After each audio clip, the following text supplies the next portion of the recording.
നമസ്കാരം, ഇൻസൈഡിലേക്ക് സ്വാഗതം. വളരെ പ്രധാനപ്പെട്ട ഒരു വിവരം തന്നെയാണ് ഈ മണിക്കൂറിൽ പുറത്തു വരുന്നത്. സിറിയൻ പ്രസിഡന്റ് അൽ അസദ് കൊല്ലപ്പെട്ടിരിക്കുന്നു. അദ്ദേഹം വിമാനത്തിലൂടെ രക്ഷപ്പെട്ടു എന്നാണ് നേരത്തെ സൂചനകൾ ലഭിച്ചത്. ഇപ്പോൾ റഡാറിൽ നിന്നും അപ്രത്യക്ഷമായിരിക്കുന്നു. ആ വിമാനത്തെ വെടിവെച്ചിട്ടതായിട്ടുള്ള അഭ്യൂഹങ്ങൾ തന്നെയാണ്. സിറിയൻ വൃത്തങ്ങൾ ഇക്കാര്യം സ്ഥിരീകരിക്കാനായിട്ടുള്ള തത്രപ്പാടിൽ കൂടിയാണ്. 6700 മീറ്റർ ഉയരത്തിൽ വെച്ചായിരിക്കണം വിമാനത്തെ വെടിവെച്ചിട്ടിരിക്കുന്നത്. സിറിയൻ പ്രസിഡന്റിന്റെ ദുരൂഹമായ അപ്രത്യക്ഷമായ ഈ വാർത്ത ഏറ്റവും അധികം നടുക്കം സൃഷ്ടിക്കുകയാണ് പശ്ചിമേഷ്യയിൽ. സിറിയയുടെ തലസ്ഥാനം വിമതർ പിടിച്ചെടുത്തതായി റിപ്പോർട്ട് ചെയ്യപ്പെട്ട സമയത്തായിരുന്നു ഡമാസ്കസ് വിമാനത്താവളത്തിൽ നിന്നും ഒരു സിറിയൻ വിമാനം പൊടുന്നനെ പറന്നുയർന്നത്. അത് മറ്റാരുമായിരുന്നില്ല, പുറത്താക്കപ്പെട്ട പ്രസിഡന്റ് ബാഷർ അൽ അസാദ് വിമാനത്തിലുണ്ടായിരുന്നു എന്നുള്ള ഒരു സൂചന നേരത്തെ ലഭിച്ചിരുന്നു. ഫ്ലൈറ്റ് റഡാർ വെബ്സൈറ്റിൽ നിന്നുള്ള ഡേറ്റ അനുസരിച്ചും അക്കാര്യം തന്നെയാണ് സ്ഥിരീകരിക്കുന്നത്. അപ്പോൾ ആ പറന്നുയർന്ന വിമാനത്തിൽ അസദ് ഉണ്ടായിരിക്കണം. വിമാനം തുടക്കത്തിൽ സിറിയയുടെ തീരപ്രദേശത്തേക്കാണ് പറന്നത്. പിന്നീട് അസദിന്റെ അലവൈറ്റ് വിഭാഗത്തിൽപ്പെടുന്ന ശക്തി കേന്ദ്രത്തിലേക്ക് തന്നെയാണ് പറന്നുയർന്നതും. പക്ഷേ പൊടുന്നനെ ഒരു യു ടേൺ എടുത്ത് മാപ്പിൽ നിന്നും ആ വിമാനം അപ്രത്യക്ഷമാകുന്നതിന് കുറച്ച് മിനിറ്റുകൾക്ക് മുൻപ് എതിർദിശയിലേക്ക് പറക്കുന്നതായി കണ്ടു. ഒരിക്കലും ഒരു വിമാനം ആ രീതിയിലേക്ക് പറക്കാൻ സാധ്യതയില്ല.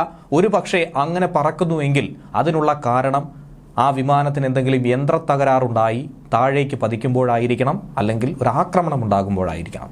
എന്നാൽ വിമാനത്തിൽ ആരൊക്കെ ഉണ്ടായിരുന്നു എന്നുള്ളത് പൂർണ്ണമായും കണ്ടെത്താൻ കഴിഞ്ഞിട്ടില്ല എന്നാണ് റോയിറ്റേഴ്സ് അടക്കം റിപ്പോർട്ട് ചെയ്യുന്നത്. സിറിയയുടെ പൂർണ്ണ നിയന്ത്രണം വിമതരുടെ കയ്യിലായതോടെയാണ് രക്ഷപ്പെടാനായി പ്രസിഡന്റ് ശ്രമം നടത്തിയതും ആ വിമാനത്തെ വിമതർ വെടിവെച്ചിട്ടതായിട്ടുമുള്ള അഭ്യൂഹം പരന്നുകൊണ്ടിരിക്കുന്നത്. വിമതർ ഡമാസ്കസ് പിടിച്ചെടുക്കുമെന്ന് ഉറപ്പായപ്പോഴാണ് അസദ് IL-76 എന്ന എയർക്രാഫ്റ്റിൽ രക്ഷപ്പെട്ടത്. ഈ വിമാനം യു ടേൺ എടുത്തതായി പറയപ്പെടുന്ന സമയത്ത് ബാഷർ യാത്ര ചെയ്യുകയായിരുന്ന വിമാനത്തിന്റെ നിയന്ത്രണം നഷ്ടമായി കാണണമെന്നും വിമാനം തകർന്നുവെന്നുമാണ് സൂചിപ്പിക്കുന്നത്.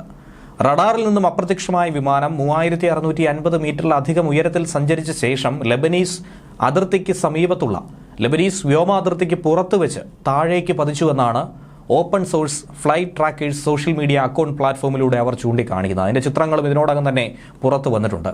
വിമാനം വെടിവെച്ചിട്ടതാകാമെന്നുള്ള സംശയം തന്നെയാണ് ഇതിലൂടെ ബലപ്പെടുന്നത്. എഞ്ചിൻ തകരാറായതെന്ന് മറ്റൊരു വാദം കൂടി നമുക്ക് പറയാവുന്നതാണ്. 2 സാധ്യതകൾ മാത്രമാണുള്ളത്. എന്തു തന്നെ ആയിരുന്നാലും വിമാനം താഴേക്ക് പതിച്ചാൽ പൊട്ടിത്തെറിക്കുമെന്ന കാര്യത്തിൽ സംശയമില്ല. അങ്ങനെ ആ വിമാനത്തിനുള്ളിൽ പ്രസിഡന്റ് ഉണ്ടെങ്കിൽ അഗ്നിക്കിരയാവുകയും വെന്ത് വെണ്ണീറാവുകയും ചെയ്യും. നവംബർ അവസാനത്തോടുകൂടി വടക്ക് പടിഞ്ഞാറൻ സിറിയ ആസ്ഥാനമായിട്ടുള്ള നീക്കങ്ങൾ അത് പശ്ചിമേഷ്യയിൽ പുതിയൊരു യുദ്ധമുഖം കൂടി സൃഷ്ടിച്ച സംഭവമായിരുന്നു. ഇസ്രയേൽ വെടിനിർത്തൽ നടത്തി ഹിസ്ബുള്ളയും ഇസ്രയേലും തമ്മിലുള്ള ആ കലുഷിതമായ അന്തരീക്ഷം സമാധാനത്തിന്റെ പാതയിലേക്ക് വരുമെന്ന പ്രതീക്ഷ ഉണ്ടായപ്പോൾ ഹമാസ് ബന്ദികളെ വിട്ടയക്കുമെന്ന സൂചന നൽകിയപ്പോഴാണ് സിറിയൻ ആസ്ഥാനമായിട്ടുള്ള മേഖലകളിലേക്ക് പ്രത്യേകിച്ചും അലപ്പോ നഗരമടക്കം പിടിച്ചെടുത്തുകൊണ്ട് വിമതർ അപ്രതീക്ഷിത നീക്കം നടത്തിയത്. അതുതന്നെ അന്നു മുതൽ തന്നെ അസദിന്റെ പതനം നേരത്തെ പ്രതീക്ഷിച്ചതായിരുന്നു. ഇതോടെ ഔദ്യോഗിക സേനാ വിഭാഗം വളരെ പെട്ടെന്ന് തന്നെയാണ് തകർന്നടിച്ചത്.